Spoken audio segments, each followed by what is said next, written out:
Aviation expert Nitin Jadhav आता आपल्यासोबत आहेत. आपण त्यांच्याकडनं या अपघाताचे आणखी कंगोरे जाणून घेण्याचा प्रयत्न करूयात.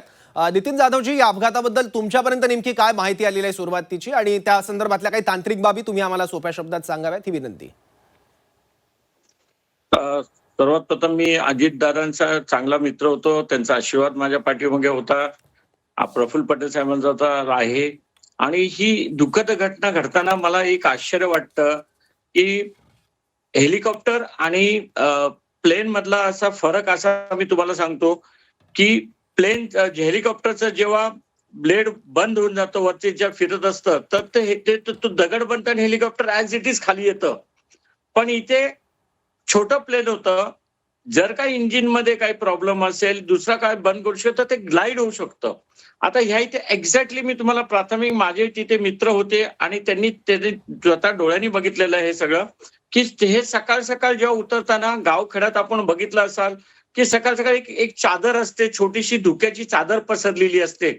आणि बाहेरच्या ठिकाणी दिल्ली नॉर्थला असेल धुकं वरपासून असतं खालीपर्यंत, पण इथे चादर. त्यावेळेस त्यांनी इथून सकाळी जेव्हा उतरायचा प्रयत्न केला सकाळी 9-9:30च्या सुमार, तर सर्वप्रथम त्याला लँडिंग पोझिशनला जेव्हा तो जात होता तर त्यांनी टचडाऊन करायच्या अगोदर त्यांनी एक गो राऊंड घेतलेला आहे.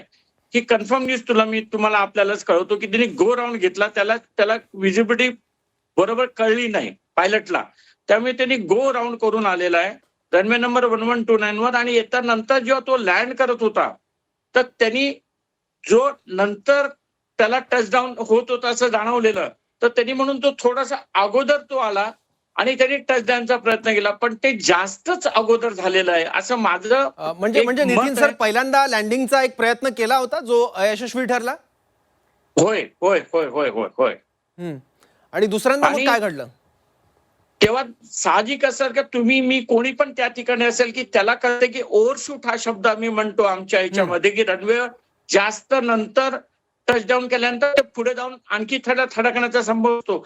तर ह्यांनी काय केलं की ह्यांनी अगोदरच एक उतरायचा प्रयत्न केला, पण दुर्दैवाने त्यावेळेस तिथे खड्डा आहे छोटा, एक 10-15-20 फुट. कारण मी तिथे गेलोय, बारामतीला पाहिलेलं आहे मी. इथे अगोदर खड्डा आहे छोटासा, एक 10-15 फुटाचा असा खड्डा आहे.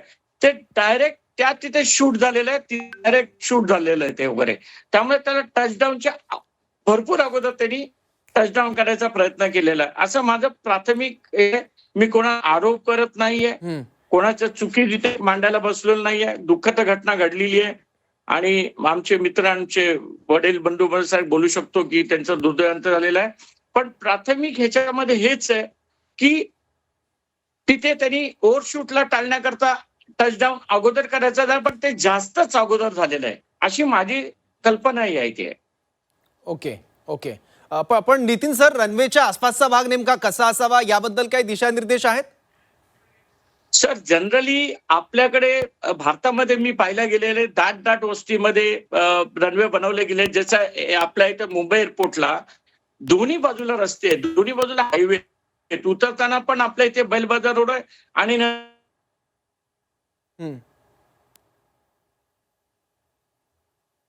ठीक आहे सर, तुमचा आवाज आमच्यापर्यंत येत नाही सर. ठीक आहे, बोला. लँडिंग कंटिन्यू करा please. Hello, please continue sir. आपल्या इकडे तुम्ही कल्पना असेल की ह्या इथे मला आता कल्पना नाही, मी आता काढतोय की ILS नावाचा असतो, इन्स्ट्रुमेंटल लँडिंग सिस्टम.